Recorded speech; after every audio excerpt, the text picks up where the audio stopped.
Something smooth yet sinister, coming through to diminish you. And this here's the finisher. Check it out.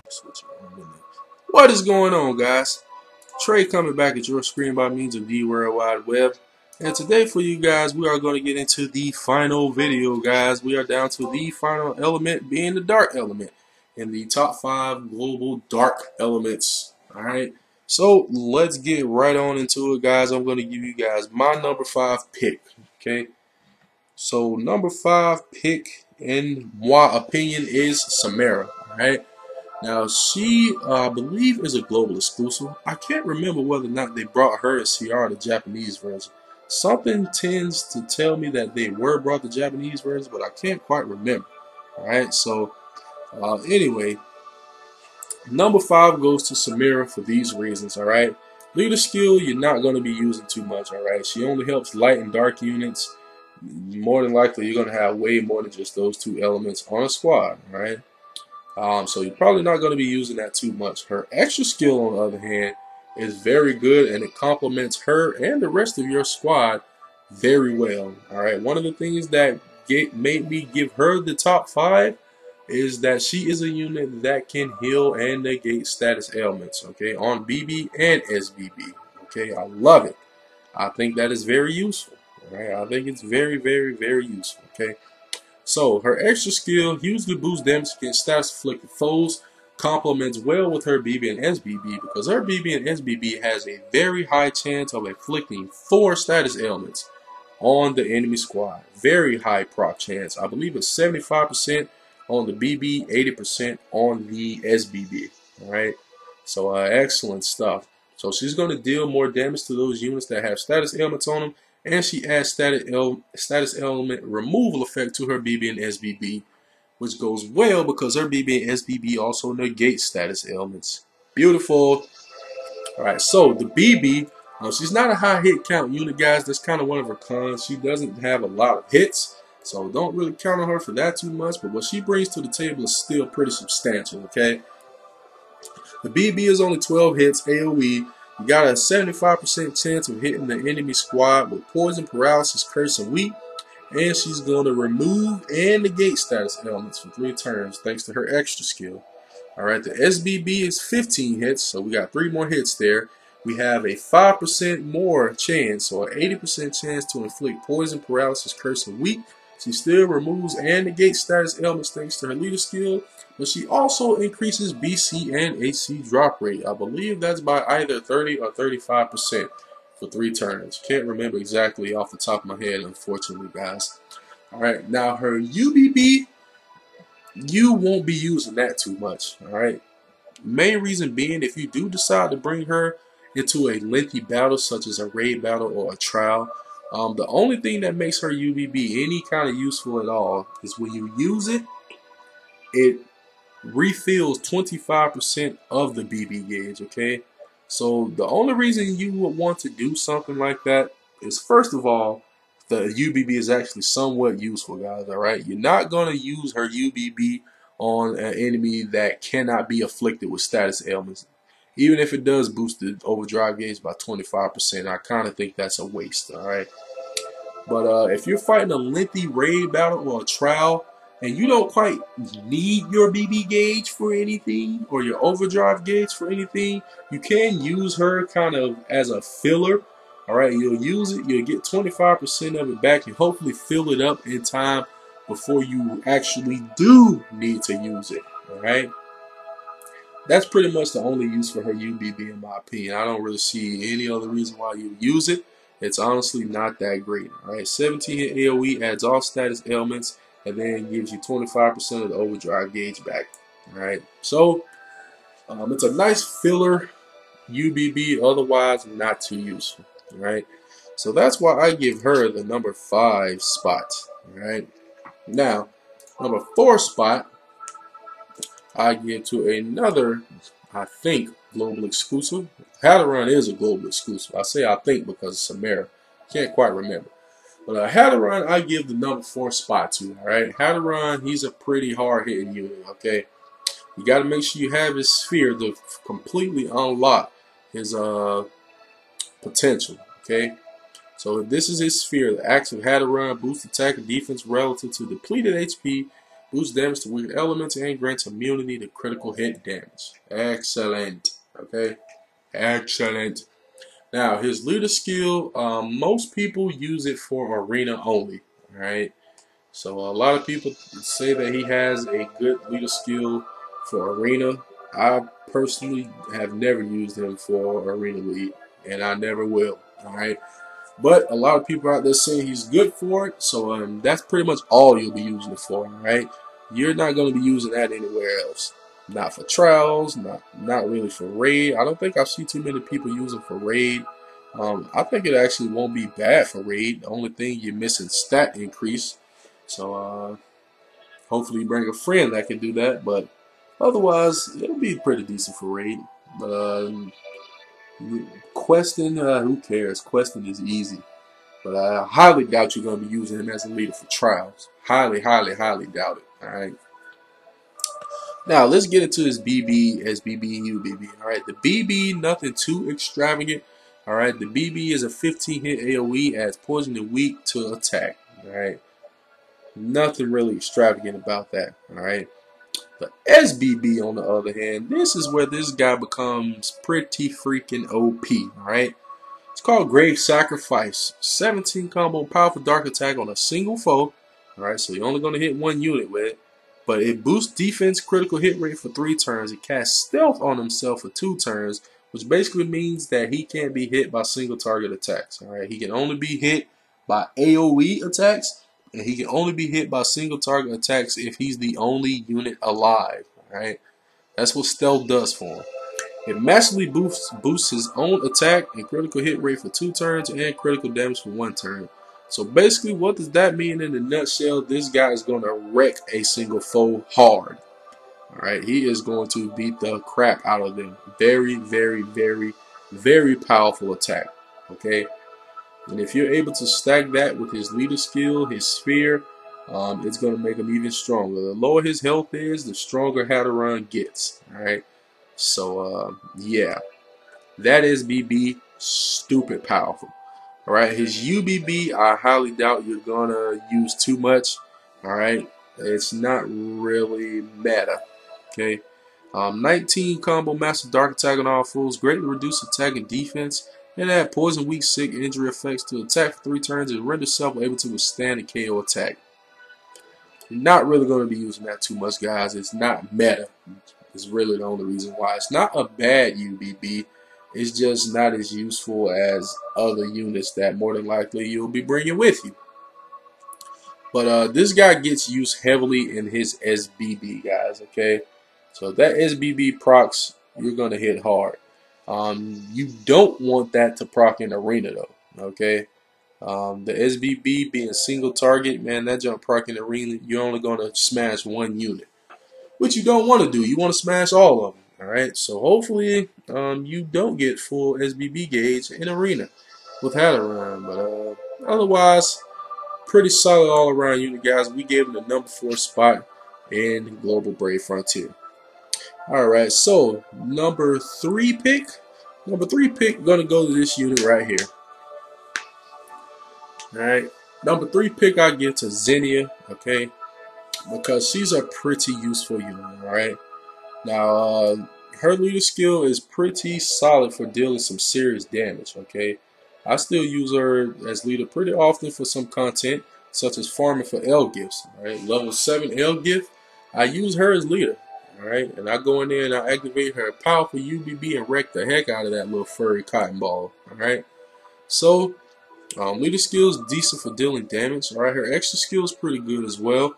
Alright, she gets a 20% boost to stats, and if you have her sphere equipped, she's going to increase the amount of normal hits. Alright, so it's +1 to the normal hit count, which means you are going to be getting double the BC production. Excellent stuff, guys. I also use her as an arena unit for that particular reason right there. Alright, she got serious BC production. And she has really high attack. I mean, you see that? Attack 6640, guys. High attack. Very high attack, okay? So she is a pretty meta arena unit, guys. I still use her on my arena squad to this day. All right, now her BB, single target, but it boosts the BB gauge of your entire squad and also adds defensive more. So even though you're going to be dealing a significant amount of damage to only one unit, it helps out your squad in a big way still. Okay. Her SBB is good as well. 24 hits, AoE dark attack, boosts spark damage, and boosts BB attack. Alright, excellent stuff. And which will pair well with her leader skill, okay? Which is going to give you that BB gauge on spark. So you got spark damage, BB gauge on spark. Excellent. Alright, now the UBB is where we usually get the most use out of her outside of arena. Alright, 30 combo master dark attack. Massive boost to the attack of all your allies. Massive boost to BB attack. And increases normal hits for 3 turns. Beautiful. And when it says increase normal hits, man, she makes your squad do a ridiculous amount of damage with those normal hits. Alright. If you haven't seen it yet, watch my level 7 Elgift video and you will see what I'm talking about. Alright. She just takes a single target with all those normal hits and just decimates it. Absolutely destroys him. Right, so Xingya, she is that girl, baby. Number 3 on the list for me.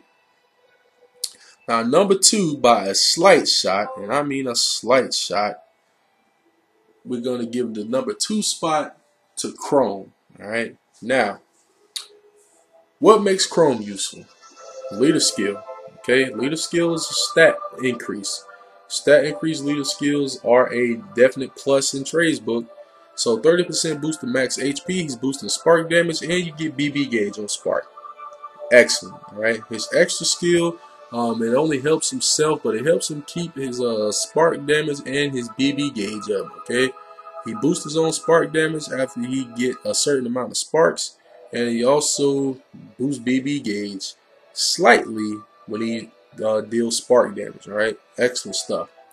Now, what makes Chrome really good, BB, 14 combo, AoE dark attack, boost spark damage.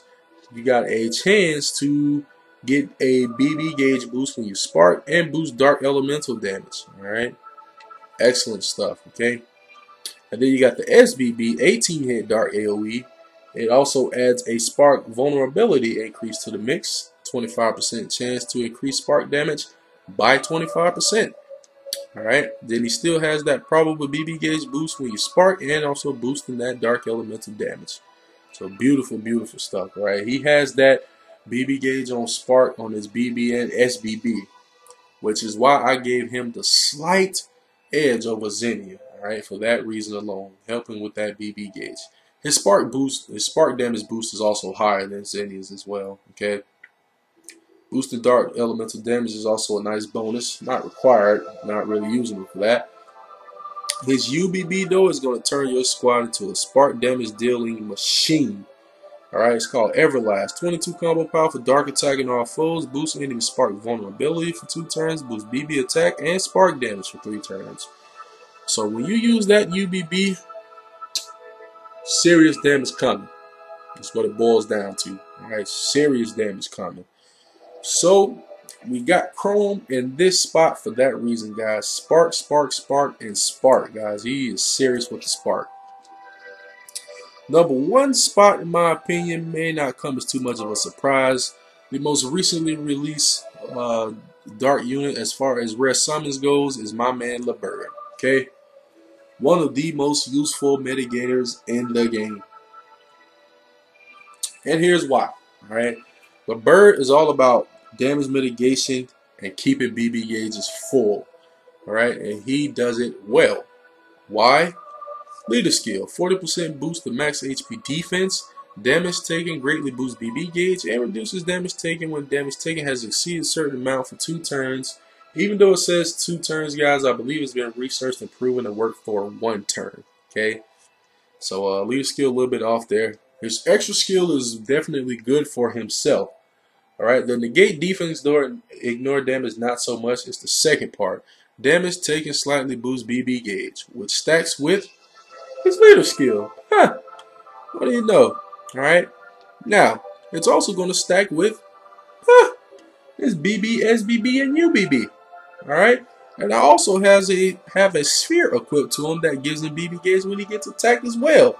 So, basically what I'm saying here, guys, when you get attacked, LeBird is going to make sure that you have damage mitigation. You're not going to take too much damage. And you're going to be getting a lot of BB gauge, period. Alright? With him as leader and his buffs, you are getting a ton of BB gauge when you get attacked. Alright? And if you add some spheres into the mix, you can pretty much guarantee that when your squad gets attacked, full BB gauges all the way around, baby. That's what LeBird does. And that's why I think he is the best dark unit in Global Brave Frontier right now. So here's what his BB, SBB, and UBB does, in case you don't know. BB, 15 hit dark AoE, damage mitigation, boosts defense, and damage taken greatly boosts BB gauge for 3 turns. Alright. Then you got the SBB, 17 hit dark AoE, damage mitigation. You got the probable 1 turn attack reduction, and I believe that's by 50%, I want to say. Alright. And then you got the rest of it. Still getting that damage taken, greatly boosts BB gauge for 3 turns. Alright. And then you got the UBB, 22 hit, massive dark AoE, enormous attack reduction for 2 turns, 75% damage mitigation for 3 turns, and damage taken enormously boosts BB gauge for 3 turns. So not only do you got the damage mitigation there, 75% for 3 turns, but also for the following 3 turns, as soon as the enemy so much as lays a finger on you guys, boom, 50 BCs added to your BB gauge. Just like that. So for the next 3 turns, man, you can count on getting some serious work done as far as BB and SBVs, okay? So using this guy as leader and putting his own buffs on him, guys, your squad is going to not only be a tank, but they're going to be a damage dealing machine as well, because they're going to come just non-stop with BBs and SBBs, guys, okay? So LeBird, definitely easily hands down, in my opinion, the #1 dark unit in Global Brave Frontier, and one of my favorite units to date, alright? Dark element has always been, from the beginning, my favorite element of units. Even before they were the army that they are today, you guys who have been watching my channel for the longest time know that I've liked Makers since this game pretty much came to the States. Alright, the global version was created. I've liked Makers. You guys know that. He's a dark unit. Alright, so I've always liked Dark. LeBird, one of my favorite units in the entire game, period. Alright. So now that we got our top 5, we're going to swoop on down to the honorable mention, guys. Honorable mention, in my opinion, goes to one of the first 7-star units to touch down in Global Brave Frontier, Miss Fever. Alright, now, what made Fever so good is she was the successor to my beloved baby Elsa, 6-star Elsa, alright? She was basically the successor to her. She took everything pretty much that Elsa does, besides curse, alright, and add spark damage, and capitalized on it, right? Her leader skill was slightly better, alright, because in addition to increasing the BB gauge fill rate, she also boosted during spark. Excellent, right? Her extra skill works for her pretty well, got a chance of recovering HP when attacked, and also absorbing HP when attacking, okay? Now the BB high hits, alright, 28 hits, dark AoE, boost attack, defense, and recovery. And I believe she boosts those all by, I don't think it's a lot. I can't remember the exact number, but I don't think it's a lot. Alright. But her SBB is where she came in handy at. 36 hit, powerful dark AoE, big boost to BCAC drop rate for 3 turns. Alright. So she's a great spark blanket BCAC production machine, and she's also going to increase the BCAC drop rate to help out the rest of your squad. Bingo, excellent stuff, guys, okay? Now her UBB you probably aren't going to be using too much anymore. When she was first released, you better believe she had one of the best, alright? But now it's pretty much outclassed. 22 dark AoE and big boost to attack, defense, and recovery. Not really going to be using that too much anymore, right? That UBB is severely outclassed, alright? But Fever is still widely used today as a unit who can provide a good spark blanket, big boost to BCAC drop rate. She's good at what she does, alright? So that's why we gave her honorable mention, guys, alright? So that's going to wrap up this series, guys. We have gone through each and every element, and I've informed you of what I think the top 5 units are in that element, as well as a nice honorable mention, guys. So, that's going to wrap this up, alright? Don't forget to post what you think down below, guys. You agree, disagree, and why. Alright, I'd like to be able to read through those comments and see what you guys think as well, okay? So, if you're willing to, leave that down below.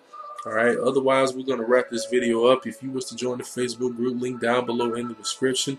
Otherwise, I hope this video was helpful, enjoyable, informative. I thank you all for watching. Please continue to like, subscribe, favorite, share, comment, and everything else. And of course, I'll be back at your screen with more Brave Frontier Global soon. Later, guys.